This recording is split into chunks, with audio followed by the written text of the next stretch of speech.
Good morning, Jen the Liberty Lion. This morning I want to talk about some things that I've been talking about for a while, but there was somebody who had written a list of things in a comment section of a previous video.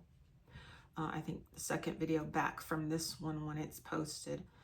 And he had a pretty good list going on there, but there was one thing that was just a little bit off. And I'm thinking, okay, this guy understands things. But if he understands things really well and he's got this one little thing sort of just a tiny bit off, then I would like to go over this again to help people understand something that maybe I haven't not conveyed correctly or properly or to my own liking. So, and I want to make sure everyone understands what I'm trying to explain. And so what we're going to talk about is when the Constitution was written, it was a conveyance of some limited amounts of power that's in the Constitution. And we're pretty much aware of that, right? So whenever they wrote Article 1, Section 8, Clause 17, they were allotting certain lands to the federal government. So because in the Articles of Confederation, each state individually retains its independence, sovereignty, freedom, all rights, powers, and jurisdictions not given to the United States, each state had to ratify a federal constitution saying that it independently, individually, with its own sovereignty, agreed to those things in the in the Constitution of the United States for the United States of America. So there's been a lot of stuff written about that particular article and section, Article 1, Section 8, Clause 17. And a lot of that was done during the Eisenhower administration. Now, Eisenhower, we know, was a general in the Army who was then elected as president. So I think he's probably one of the few people, there are a few others, who actually qualified for that office. So like Trump doesn't qualify, Biden doesn't qualify, Clinton didn't qualify, and I'm not like Republican or Democratic or independent. I'm not even sure I'm libertarian because I don't agree with all of the things that the libertarians agree with. Either you're free or you're not free. And if anybody puts any sort of constraints on freedom due to their religion or their personal beliefs, then that's not really freedom. Okay, and the libertarians are still wanting to constrain certain things. Now, I'm not saying we shouldn't follow some rules, traffic rules, that's just smart. But when it comes to things that are more personal in nature, that have to do with you and your private life and your private decisions, then I'm against any sort of intrusion on that. So Article 1, Section 8, Clause 17. To exercise exclusive legislation in all cases whatsoever over such district not exceeding 10 miles square as may by session of particular states, and the acceptance of Congress become the seat of the government of the United States. Okay, so that's the first half, and there's a second half. So this first half applies to creating Washington, D.C., and then allowing this government, the United States, to have a seat there. Also, the government of the United States of America has a seat there. So there's two governments that have a seat at a place called Washington, D.C. So the governments are called the United States of America and the United States. These are not actual places, even though they may hold some lands. These are forms of government where people meet to make laws to control those things that they can control. or that they've been authorized to control. They try to control everything, but they only have authority to control certain things. If they had the power to do whatever they want, make whatever laws they want, that would be arbitrary, okay? And that was something that the founders were definitely against, because they wrote all that stuff in the Constitution. They did not like arbitrary laws. So some lands were dedicated to create this seat, and the seat was later named Washington, D.C., and that this would be the place where the government goes and meets to do things. Now, the second part of this is, and to exercise like authority over all places purchased by the consent of the legislature of the state, in which the same shall be for the erection of forts, magazines, arsenals, dockyards, and other needful buildings. Now, forts is capitalized, magazines is capitalized, arsenals is capitalized, lowercase docks, uppercase yards, and uppercase buildings. That's important because these are specific nouns. These are proper nouns. So it's not talking about arbitrary things. Militia is capitalized. It's not an arbitrary militia. It's the militia. United States is capitalized. It's not an arbitrary form of government. It's a specific form of government. Power is capitalized. Okay, so on and so forth, because specific power to do specific things. So then we see they had enacted a law to make sure that people understand how this was going to be done. Okay, so let's see. Public offices at seat of government, so we know that. The public offices are supposed to be at the seat of government. This is a good chance to talk about status, state, those kind of things. So I'm going to talk about that for a second. I've written some stuff on the board. I know you probably can't see them, but I'm going to go over all of this. This 4 USC subsection 103, assent to purchase lands for forts. So we went over Article 1, Section 8, Clause 17. What it did was created situs. It's created status. It created places. It created sort of like states, because all these words are related. From an old Latin dictionary or language thesaurus, whatever it is, they have situm, S-C-I-T-U-M, of the Roman people. So this is the seat of the Roman people. Now, people is defined as governing power of the country. So in this country, we, all the people, are supposed to govern our states. But when you say we the people, it's talking about the people of that place. So the people of the United States. We the people of the United States. Okay, so we the people doesn't necessarily mean all the people.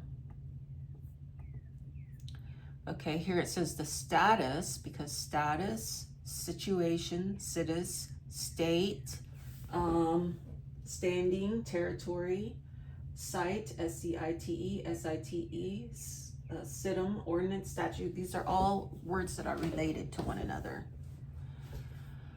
The status of the District of Columbia as the seat of government area referred to in the first part of the clause, the one I just read, is fairly well known. Okay, we all understand about the seat of government. This is from the jurisdiction reports put out by the Eisenhower administration. It says it is not nearly as well known that under the second part of the clause, the federal government has acquired, to the exclusion of the states. So these are like islands in the state. The federal government has acquired some lands inside the state. They're referred to in these reports as being like islands in a state. These are the federal lands, are like islands in the state.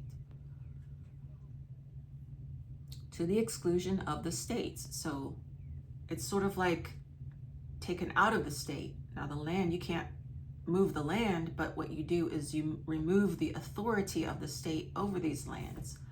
So these are now federal lands under federal control. Jurisdiction such as it exercises with respect to the District of Columbia.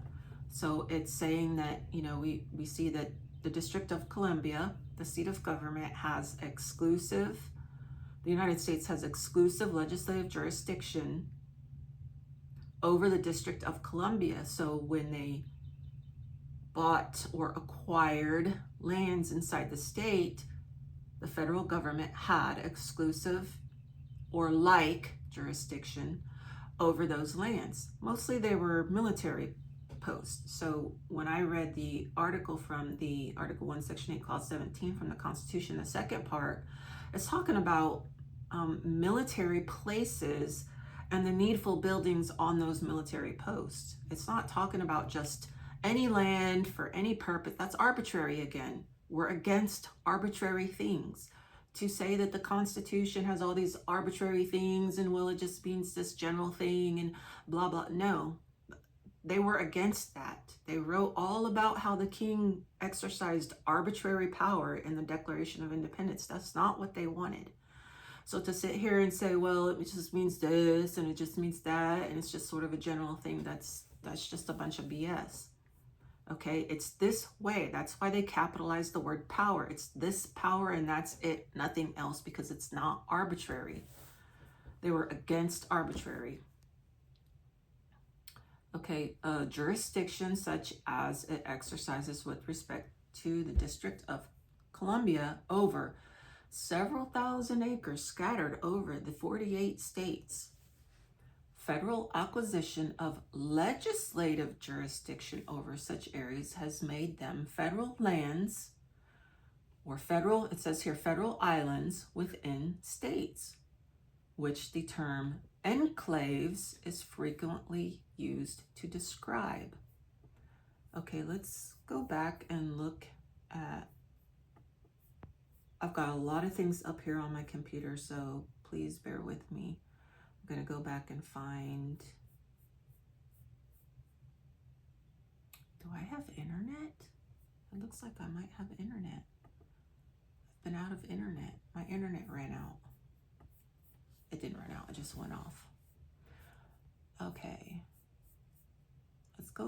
Let's read this again. Article 1, Section 8, Clause 17, to exercise exclusive legislation, so that's lawmaking power, exclusive jurisdiction, the right to make all laws with nobody else interfering. This is non-interference of federal works. So like when it says no state shall, it's saying no state shall interfere with what we're doing, our federal works on our federal lands. It doesn't mean that the federal government is going to come off the federal lands and do all kind of stuff in the states. The federal government doesn't touch the states, and the states don't touch the federal government at the seat. Okay, now when it says like authority over places purchased in the states or acquired in the lands acquired in the states, it's not saying it has exclusive legislative jurisdiction. The states always maintain some sort of interest in how or what is done on federal lands inside their state. And I use the example of like toxic chemicals or building dams, right? So if you have a military post inside a state, let's just use Oklahoma, it's in the middle of the country. You have a military post in Oklahoma, and a river runs through the military post, cuts it right in half, and continues down and feeds into a lot of farmlands and stuff, or ranches. And then the federal government says, well, we want to build a dam right here in the middle of this river, and then the water flow is not going to go down to the farms, and the state's going to say no. For one, you don't own the rivers. The rivers are under common law, free for everyone to use. And two, you're going to suffocate the farms and ranches from water. You're going to keep keep them from getting water that they need to water their crops and their animals. So in that way, the state has an interest in what's the federal government's doing. But as far as the Constitution goes, the state cannot interfere with federal works. And the Constitution is a list of federal works that the federal government's going to do on federal lands, and the state will not interfere. So that's the exclusive jurisdiction. However, it says like authority for the states, so the states have an interest. The states also retained, and each state is a little bit different because remember, each state ratified individually the federal constitution. So when it ratified the federal constitution, some states said, okay, but we still want to have some rights over the federal lands. Okay, like what? Well, let's say a federal person comes off the federal lands, and let's use, people have a problem saying certain words on their channels. I haven't really had a problem so far, but let's say that a military person comes off the federal lands and rapes a woman, or murders a man, or robs somebody's house, and then they go back to the federal lands. They think they're protected. They're not protected. Some states retain the right to go onto the federal lands to serve process and retrieve that person, bring him back to the state and make him stand for his crime. And then the federal government's like, in some situations, says, yeah, you can do that, but then we're going to try him federally because he's a federal citizen, and he's going to go to federal prison first. And then when he's done in federal prison, then he could go and serve in state prison. Okay, so the acceptance of Congress. So when a state, there's a process. Everything's a process. Everything has a process. It's an act. It's a performance. And the performance has to be complete. Otherwise, it doesn't work. And we saw that in this book, How to Do Things with Words by J.L. Austin. You can get this book on Amazon. It's all about performances. It's all about how we do things. It includes saying things and writing things and acting the things. And that's why when they make a law, they have certain things they have to do. And then they have to state on the law whether it is an actual law or not. So, well, they don't state that it's not a law. They just state if it is a law, and then if it's not a law, it doesn't have the statement on there that it is a law. So it's by default not a law if it doesn't state that it is a law. Okay, so you can get this book. I encourage you to read this book. I've done some videos on it. You'll have to look in I think it's the podcast section. Okay, so like islands in the states reserved some rights. The process is, first you have to agree to what lands the federal government wants. So the federal government, the United States, has an interest in which lands they purchase, because, like, let's take Oklahoma again.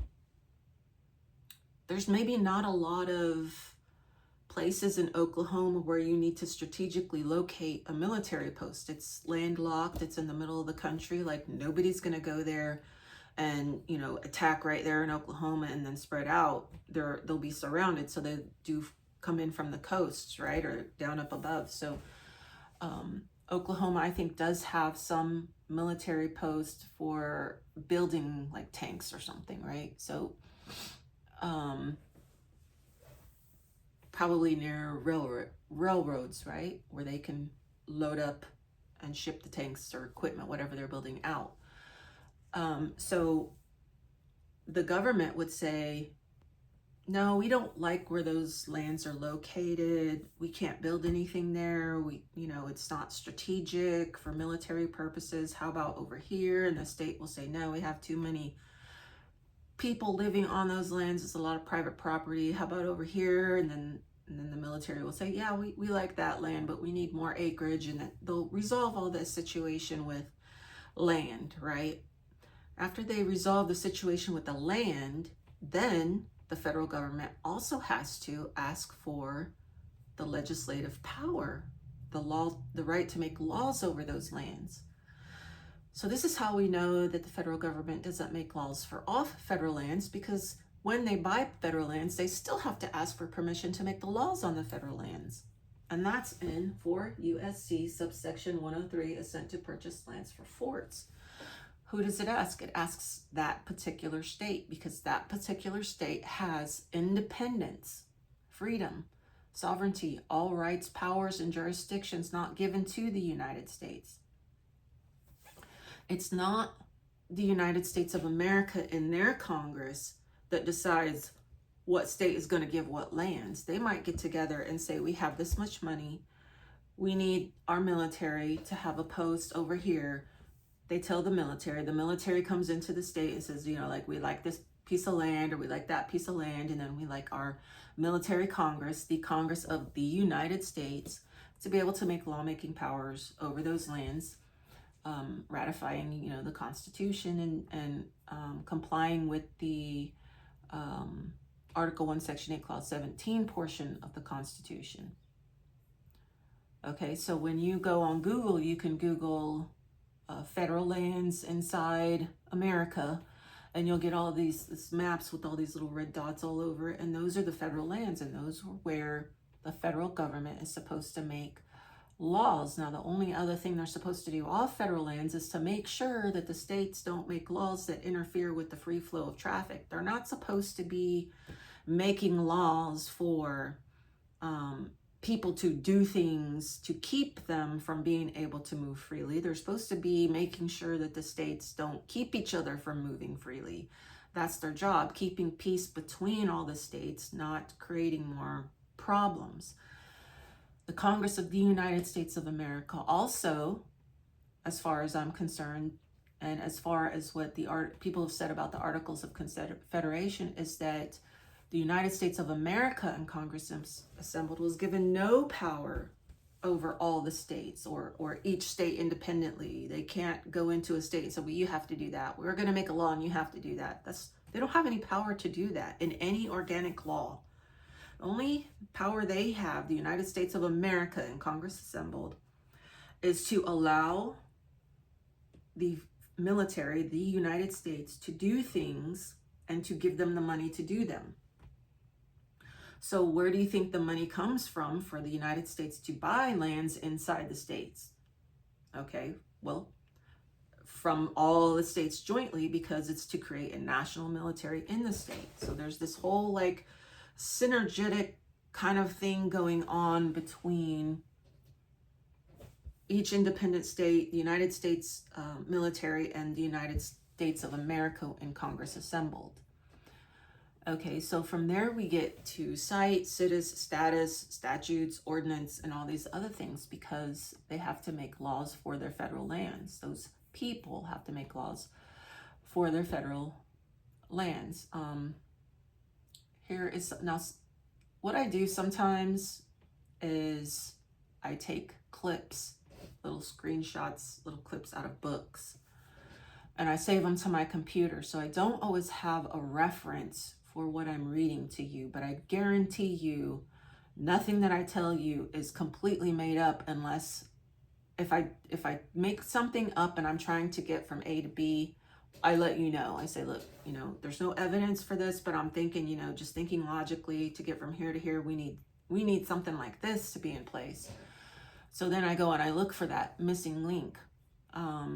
So what I read here, if you go back and I don't know, maybe there's a transcript, or just type it in to Google, something usually comes up, and then you can find it for yourself.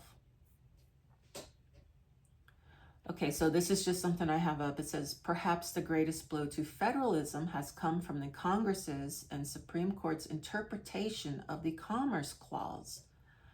Available evidence suggests that the framers' principal reason for empowering Congress to regulate interstate commerce was to permit the national legislature to eliminate, or at least control, state-created barriers, power to regulate. Okay, so what it's saying is, when the state creates barriers, they're trying to undo the barriers that the states create. So they wanted the power of all the states to look at one state and say, look, you're doing this, and it's causing problems for other states and the people in other states. So we need free flow. So you got to undo that. Okay. Let's see. So we've got a situm of the Roman people, an ordinance, statute, decree, resolution, popular vote. Sitta, okay? Because remember, we're talking about situs, status. If you look on some of the appraisal district websites, you're gonna see lands called situs, and it's where it sits, meaning what jurisdiction it's under. So the situs of a place is what jurisdiction they have, a legal jurisdiction, okay? The federal government is being required to furnish to areas within the states over which it has jurisdiction, meaning it has asked for lawmaking power and received from the state the right to make that power. So it's got a jurisdiction. The federal government has acquired from the state legislature the jurisdiction over those federal lands. In various forms, governmental services and facilities which its structure is not designed to supply efficiently or economically. The relationship between states and persons residing in federal areas in those states is disarranged and disrupted with tax losses, lack of police control, and other disadvantages to the states.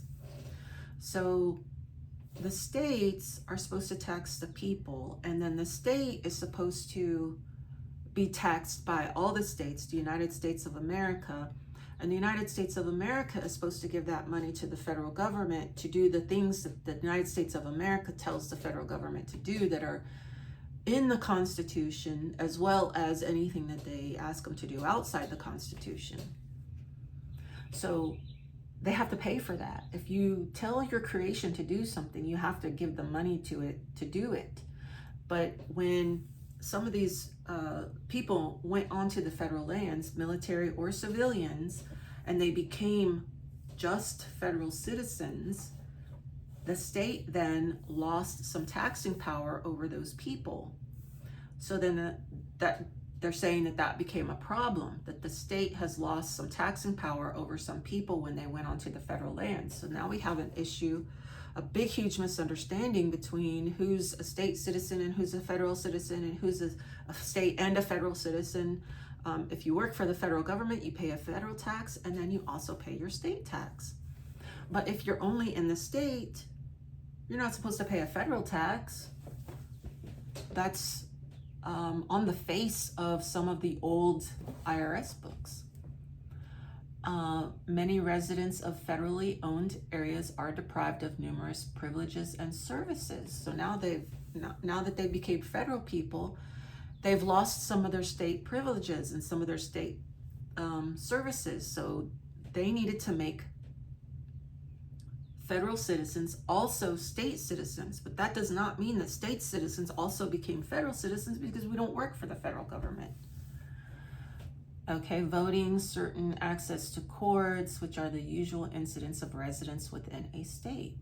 In short, it was founded by the Department of Justice that this whole important field of federal-state relations was in a confused and chaotic state, and that more was needed than a solution of the school problem at hand. So the school problem, I think what they're talking about in here is that there were no schools on the federal lands, but these children, because the children always follow the parents, they became federal citizens when they lived on the federal lands.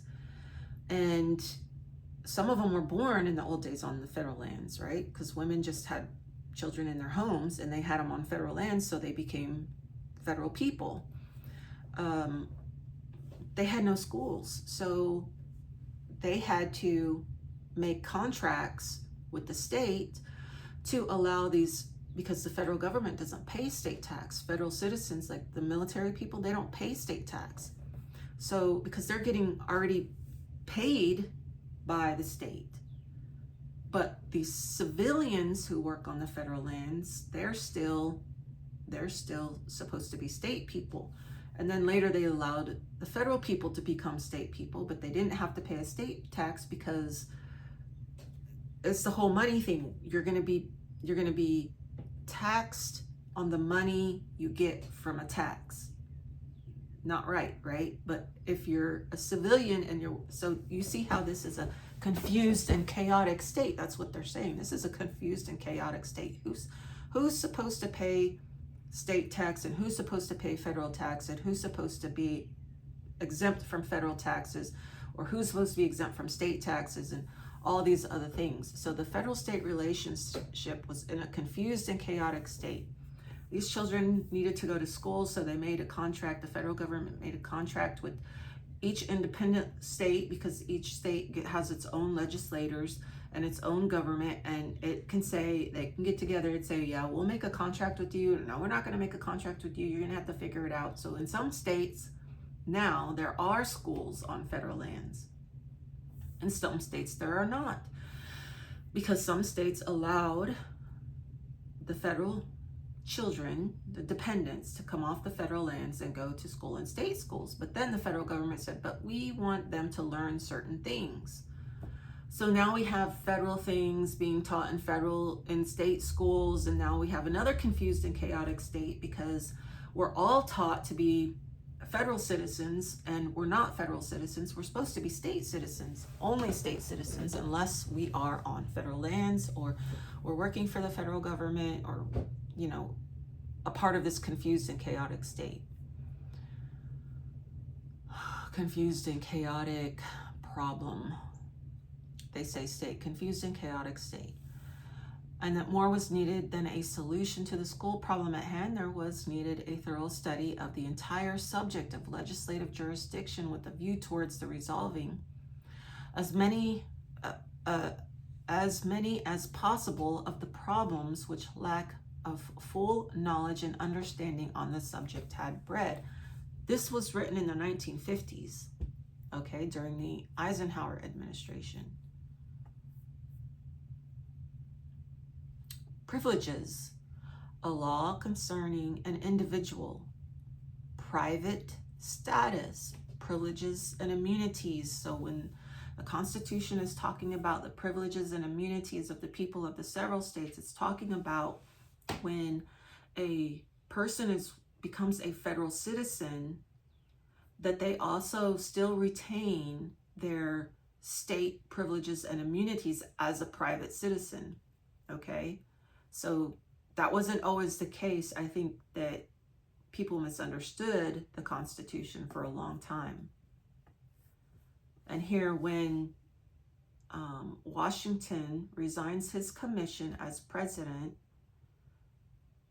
I think this was when he was president, he says, this is the last letter, quote from Washington, this is the last letter I shall write while I continue in the service of my country.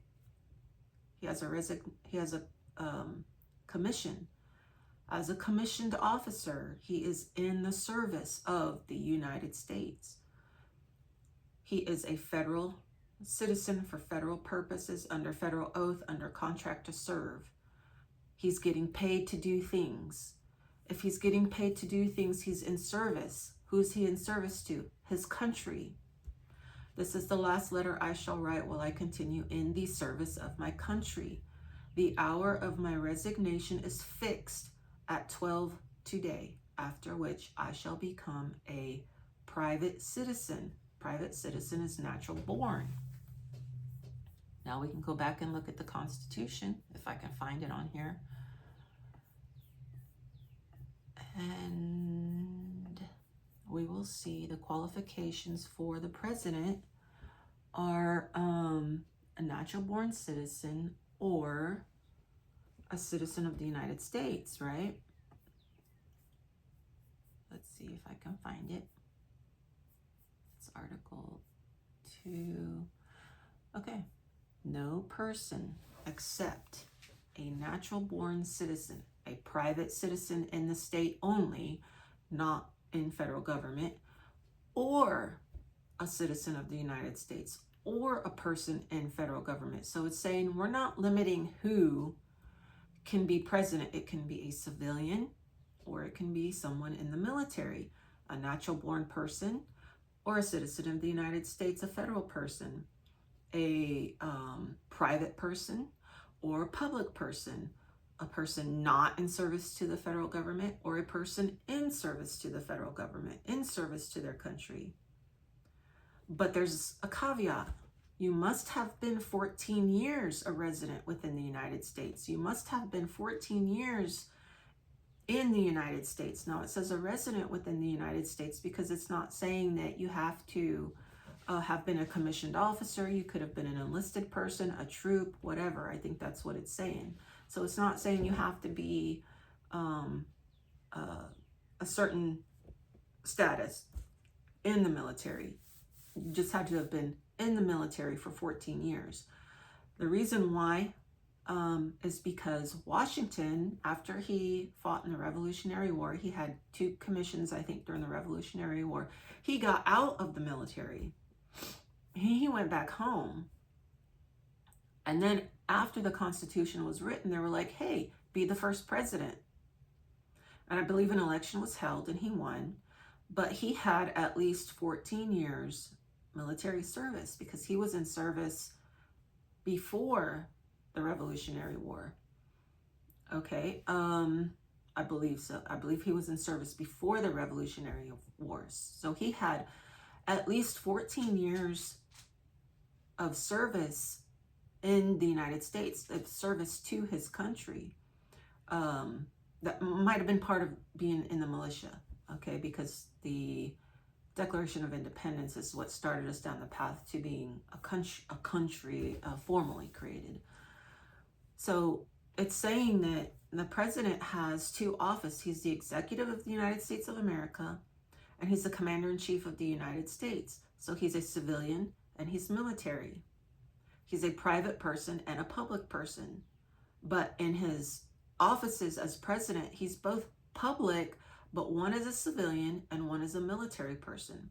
Okay, the military person is commander-in-chief. Must have had 14 years of military service.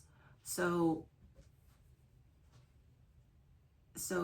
he could have gotten out of the military and reestablished himself as a private person and then run for president and then become president. Now, as commander-in-chief, I guess he can still be a civilian even as commander-in-chief, because civilians are civil law is the highest power in the country. Military is subject to the civil power. Okay, the military is subject to the jurisdiction of the federal government and the state. They can't act on their own. They can only follow orders. They can only follow orders that are in harmony with the Constitution. Most people don't understand the Constitution. They don't read it. They don't understand the organic laws. So when they're given orders, they just say, okay, and they follow them, and they have no argument about it. Okay, so let me close out some of these things, and then we can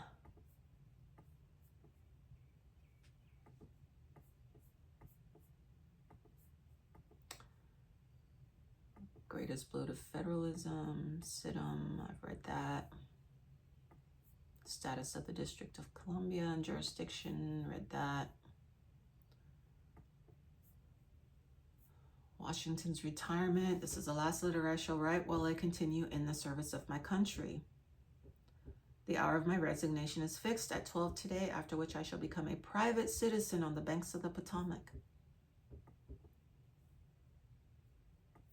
Okay, 3 USC 303, current. This is a current law. Effect as of May 7, 2025. As used in this chapter, the term function embraces any duty, power. Duty goes along with military, taking orders. So his duty as a military person, his duties, his powers, his responsibility, authority or discretion vested in the president or other officer concerned, and the terms perform and performance shall be construed to mean exercise. exercising his power. It's a performance. Okay.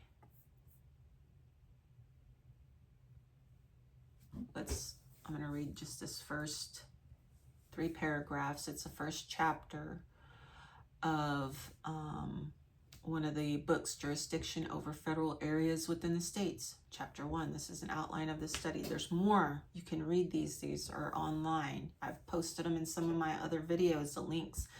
Now, they like to take down the links even at archive.org, and then I have to put the books back up, and then they take them down, and I put the books back up, and so the links may work or may not work. But it's called Jurisdiction Over Federal Areas Within the States. Jurisdiction Over Federal Areas Within the States, 1952 and 1953, Part 1, Part 2. This is the outline of the study. The instant study was occasioned by the denial of a group of children of federal employees residing on the grounds of a Veterans Administration hospital of the opportunity of attending public schools in the town in which the hospital was located. Okay, if we go to Leavenworth, Kansas, at the Veterans Hospital, it's an entire complex. It's a huge place. They had, and I went and somebody gave me a tour and gave me the history of this place. And I have pictures. I had pictures on a hard drive, but my hard drive busted, so I don't have them anymore. But you can probably look it up online. There's a Veterans Hospital in Kansas, in Leavenworth, Kansas, not Fort Leavenworth. This is off the military post because it's for veterans. In Kansas, where they had housing for all the civilians who worked at the Veterans Hospital, the doctors, the nurses. These are civilian people who are working with the federal government, who lived on these federal lands at the Veterans Hospital to do the federal works. Okay, so now we're back at that issue where, okay, who's a state citizen, who's a federal citizen, who pays taxes? Do they have the state privileges and federal privileges? You know, what are we doing here? Okay, this is the whole thing. They couldn't send their kids to school. These civilians who were still not military people, they weren't under contract, were like, okay, do they send their kids to state school, or do we have to build a school now on the federal lands? You know, what do we do? And the people were complaining. They were like, hey, where's my kid supposed to go to school at? The state says no. The federal government doesn't have school. I can't homeschool because I got to go to work and nurse things and doctor things, nurse people and doctor people. So they came about of writing this thing up to figure out what to do. And that's why the federal government had to try to make contracts with the states to pay them so that these federal kids could go to state schools, because these federal people then didn't pay state taxes. So now they have to change it and say, no. Citizens, civilians, private people who work for the federal government, they still have to pay state tax, because now they're getting state privileges and immunities, and that state has to tax them so that they can then send the money back to the federal government. So the federal government can, pay them and pay the state for letting them have their kids at the school. An administrative decision against the children was affirmed by local courts. So local court says, you don't pay state taxes, finally, including the Supreme Court of the state. The decisions were based on the ground that residents of the area on which the hospital was located were not residents of the state, since exclusive legislative jurisdiction over such areas had been ceded by the state to the federal government. The lawmaking power over those areas was ceded to the federal government. And I assume the state did not reserve the right to tax those people on those federal lands so that they could send the kids to the school. So they're like, no, this is the original. You can't send your kids to our schools. And therefore, they were not entitled to privileges of state residency. In an ensuing study of the state Supreme Court decision with a view towards applying to the Supreme Court of the United States for a writ of certiorari, the Department of Justice ascertained that the state laws and practices relating to the subject of federal legislative jurisdiction are very different in states, because there is no exclusive federal jurisdiction in the states. It's only at the seat. The seat is like a different protected place where the federal government, nobody can interfere with it at all whatsoever. Whereas in the states still maintain some rights over those lands because those lands are in the state and the land wasn't 100% ceded to the federal government. So it says, where was I? The Department of Justice ascertained that state laws and practices relating to the subject of federal legislative jurisdiction are very different in states.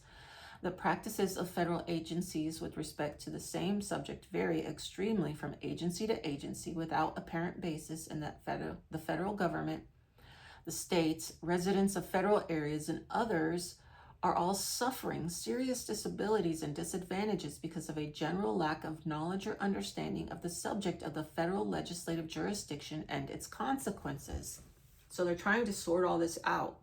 They're trying to figure out who pays for what and all these things. And then you have all these, by the 1950s, you had already had the federal government building things on lands that it didn't properly acquire constitutionally. It didn't properly get jurisdiction. The federal government says, oh, well, we have the right to make power over all the lands everywhere. We have some right to make some powers, some laws over everybody, and everybody has to follow these laws, and that's not the case. And so when Eisenhower came into office, previously a military general, he already understood the separation, because if you're just on this side, sometimes it's hard to see over the fence. And if you're just on this side, it's still hard to see over the fence. But if you're over here and then you're over the fence and you go there, you know what both sides have. You know what's on both sides of the fence. So what I'm saying is, when you're a private person and then you join the military and then you're a military person, if you pay attention, you can see both sides of the fence. You know what's on both sides of the fence. And so you have a different perspective. You have a different perspective of what's what, who's who, where's where, what laws, and all these things. Okay, so that's my point when I tell you I was a private person. I was in the military, active duty. I was a reservist. I got back out, became a private person again, went to college, and then went back in as a civil servant, but not only a civil servant, but sort of like a law enforcement person, but a regulatory enforcement person. And so the regulations are laws, pretend laws, alt laws, normative laws, which aren't laws at all. And we apply them on federal lands. And so if you apply them off federal lands, it's because they let you. So like in OSHA office, they might come and say, well, we want to inspect your off federal lands work environment. And somebody might say, well, no, let's just say it's a big refinery. And they say, no, we're not going to let you on here. Then OSHA might say, well, if you don't let us on now, we'll get a warrant and we'll make it really hard for you. Well, if they have authority, why do they need to make a threat? They don't have authority because the OSHA laws are not laws. They're alt or normative. They're pretend laws, they're fictions, they're policies, social contracts, and that's part of the contracts that corporations make when they become a part of the state of or the federal government. The state of is an extension of the federal government, really. So they're saying, well, we'll get a warrant and we'll come back. They don't get warrants. Article 1, Section 8, Clause 17 of the Constitution of the United States, and text of which is set out in Appendix B to this report, provides the legal effect that the federal government shall have exclusive legislative jurisdiction over such areas not exceeding 10 miles square. So it's saying that they only have exclusive jurisdiction over the seat of government. They don't have exclusive jurisdiction over the federal people in the federal lands. So the people at the seat of government are not under state authority. They don't have state privileges. They don't have state rights. They don't pay state tax. And even still, I think what they intended, the founders intended, was that it was just the people on the federal lands who worked for the federal government, because it doesn't really make sense to tax people in service to the federal government by the state and then pay a federal tax, and then the tax that you pay on your money that you get from the federal government comes from the state that just taxed you. So there's sort of a weird cyclical, doesn't make sense, it's unreasonable kind of thing here. And it really has to be thought out to understand it. 10 miles as may become the seat of government of the United States, and like authority over all places purchased by the government with the consent of the states involved for federal works. So it's talking about in the state, it's like authority. It's not exclusive. It's like, it's similar to, right? It's as if it were, but it isn't.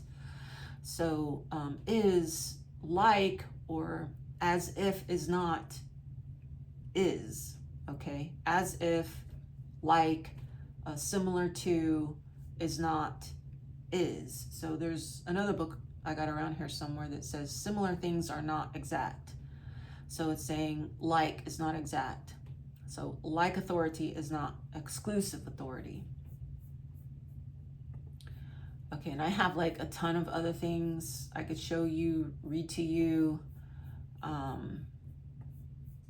Here's 4 USC 103, assent to purchase lands for forts. The President of the United States is authorized to purchase the assent, to procure the assent of the legislature of any state within which any purchase of lands has been made for the erection of forts, magazines, arsenal, dockyards, and other needful buildings without such consent having been obtained. This is a weird, really weird statement. It doesn't make a whole lot of sense to me, because it says to the assent without consent. So I think what it's saying is that once the land is purchased, there's no need for Congress to also cede authority, lawmaking authority over the lands. I don't agree with that, because like we talked about, some states wanted to reserve some rights over the lands. So in the public law, this is Public Law, Chapter 389, July 30th, 1947, 61 Stat 644, subsection 103, assent to purchase of lands for forts. The President of the United States is authorized to procure the assent of the legislature of any state within which any purchase of land has been made for the erection of forts, magazines, arsenals, dockyards, and other needful buildings without such consent having been obtained. I don't know what that means. I really don't. It's talking about the legislature of any state to procure it from them by their willingness to let them have it without the consent having been obtained. Figure it out. I don't know. I think you have to be a logician or a magician. Okay.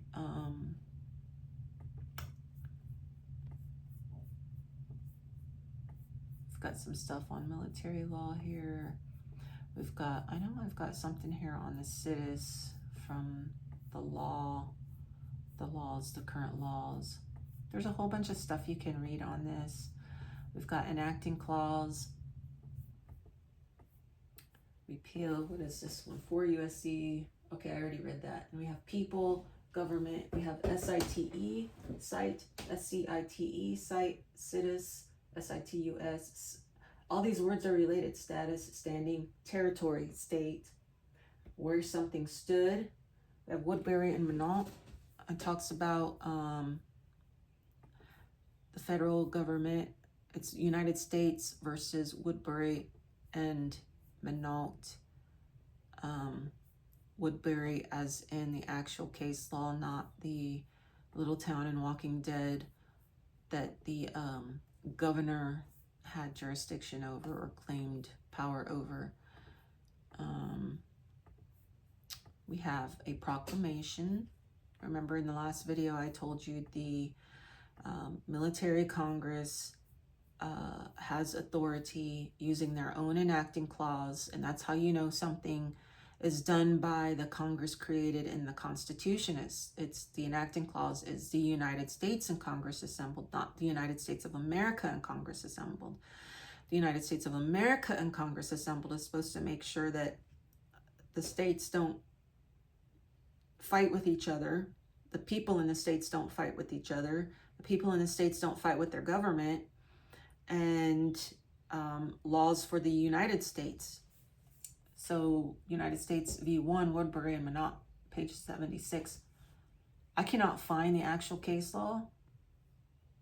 I can only find this particular little section in various books on court decisions. So it says, where the United States own land situated within the limits of particular states and over which they have no cession of jurisdiction for objects either special or general, little doubt exists that the rights and remedies in relation to it are usually the same as apply to other landholders within the states. So where the federal government doesn't own lands, they don't have the power to make laws. They're just, if they don't have the lands constitutionally for constitutional purposes, they have no right to make laws for those lands, and they have no more right than a regular person who owns lands. Okay, because they're only given constitutional things, and if they acquire lands for not constitutional things, they don't have federal lawmaking power over those lands. They only have federal lawmaking power over the lands that they purchase in accordance with the federal Constitution for military posts. Okay, by the United States and Congress assembled, a proclamation, whereas the United States and Congress assembled by their commissioners duly appointed and authorized did on the 28th day of November 1785 at Hopewell on the Kiowa conclude articles of a treaty with all the Cherokee, and among other things stipulated and engaged by Article 4th that the boundary allotted to the Cherokee for their hunting grounds shall be the said Indians and the citizens of the United States, so military post, within the limits of the United States of America, because the United States of America is the big place. The United States is the little place with little lands. Is and shall be the following. So I believe once the Indians on the Indian territories, once they had a treaty with the United States, those became federal lands, and being that they were on federal lands, they were protected by the federal government, and either they became citizens of the United States and not citizens of the states, or they were on federal lands, and so maybe there was a military post there also. And so it's saying there's Indians and there's citizens of the United States. I'm not really sure what they did there. Okay, and then later it says, now we've done this, the United States and Congress assembled. But what's the enacting clause? The United States of America and Congress assembled. The enacting clause for the United States of America, who gives laws for the United States. Okay, so I think, that clarifies that the United States owns lands within the states, and they are allowed to make laws for those federal lands, and those federal lands are supposed to be for military purposes. Any lands bought outside of that, they have no extra federal lawmaking power over. Their lands, just like anybody own lands in the state. Any private person who owns or holds lands in the state, They have the same lawmaking power, basically none. Okay, so site, the standing of any place, a situation of a capital, house, or maswaj, a territory or part of a country as the site of the late dissolved monastery of, etc., the place where it stood, like the seat of government, and the statute. The word is mentioned in the statute. I believe this is from an old dictionary from England or something, in London, over there somewhere. It's just a definition of site, which is also spelled S-C-I-T-E, S-I-T-E, S-I-T-U-S. Talks about standing, the place, a situation, a territory. Territory is called territory because it's a place of terror. It hasn't been settled yet. It's related to the word terror or terra, meaning the land.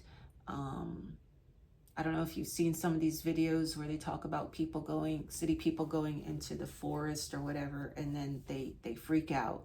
They go crazy. Uncharted territory, forest, it can be a scary place.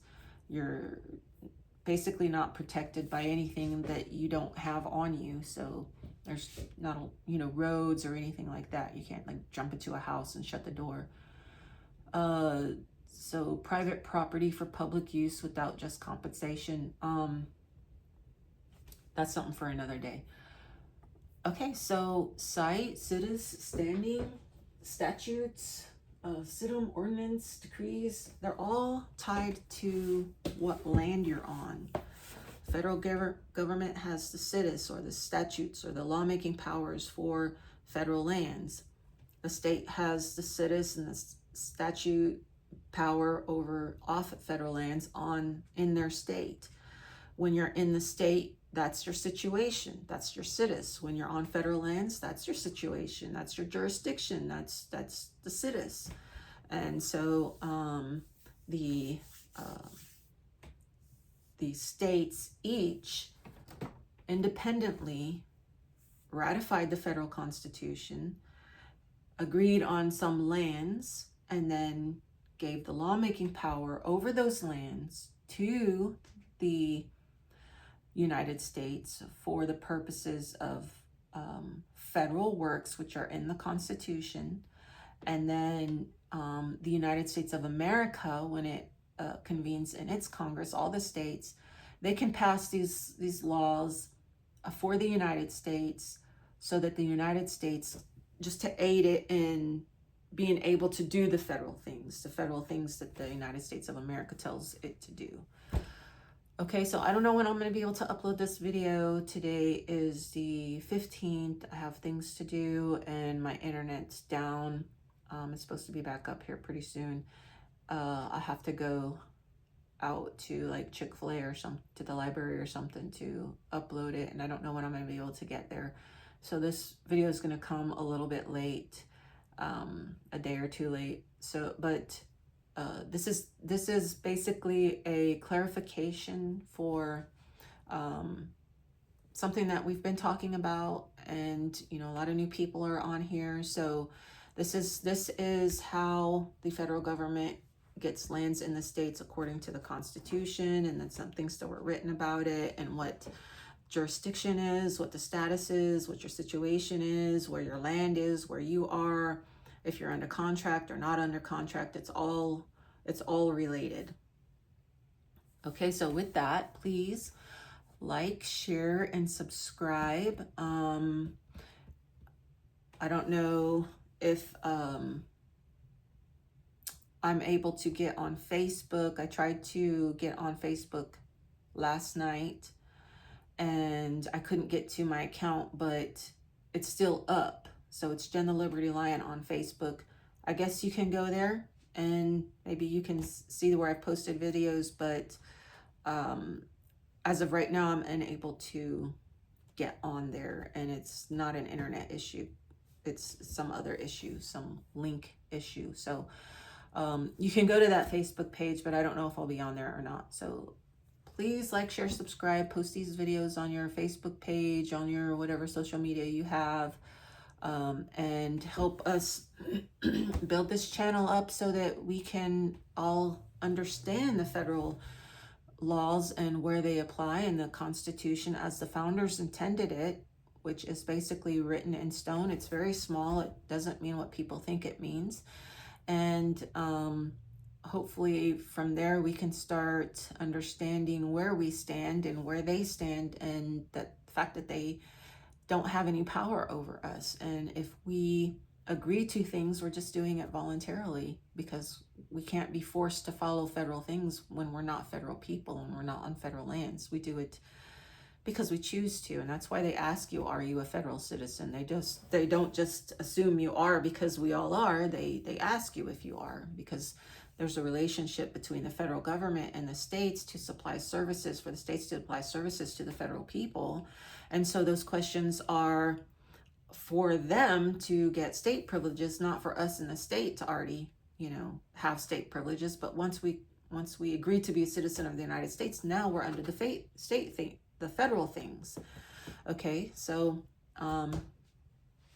Texas Jurisprudence 3rd edition under statehood says that the Republic of Texas still exists. It was only abrogated. It was abrogated insofar as it conflicted with federal authority. So it's saying it's between the state and the federal government, not the people. So it's saying that the Republic of Texas doesn't interfere with federal works, and the federal works doesn't interfere with the state works.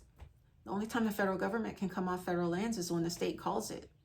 So I'm wondering, if they're off federal lands, why isn't the state doing anything about it? Why is the state just letting the federal government do whatever it wants off federal lands and make whatever laws and do all these things? And why are the states getting together and reigning tyranny over the people of the states? They don't have the authority over the people in the states. They only have the authority over the states. So the states can't make laws to interfere with the federal government. The federal government can't make laws to interfere with the states, and we're supposed to be pretty much left out of it. We're supposed to control our state, and we're supposed to be in the republics and commonwealths. We're not supposed to be in the state of. That was something I didn't do. There was a congressional record. I'm not gonna look for it because it's gonna take too long. There's a congressional record where Mr. Cooley or Coolidge or something like that. He's in 1868. He's asking President Lincoln. He says, "I got a simple question, and I want a simple answer. What is a state? What is a legal state? Is it a state people make for themselves, the republics and the commonwealths, or is it a state cooked up by the people here in Congress? What is the state? Well, the state of is some federal thing that's an agreement between the federal government and the republics and commonwealths. But we're supposed to be under the commonwealths. We're not supposed to be part of the federal government or part of the state of whatever. The state of is some agreement between them to supply services, for the state to supply services to federal people." So I notice now my clock is at 1 hour and 8 minutes. I really don't intend for these videos to go on for so long. I just find it nearly impossible to shorten these videos down to 5 to 20 minutes because there's so many things that are interconnected. There's so many things that have happened through time, and so much information that we can go over to show how things are supposed to be versus how things are. And so I'm going to end this video. Please, again, like, share, subscribe. I appreciate all your support, all your views, thumbs up, comments. Great stuff here. Not only I'm reading them, but other people are reading them, because I see people, giving you a thumbs up on your comments that you leave. Even if you're just like thumbs up or hey, or, I'm here, I'm listening, whatever. Great, and keep it up. And I appreciate all of your acknowledgement of these videos. Okay, I'll see you in another video. I've got a stack of books here out so that we can go over military deception. Okay, so have a great day.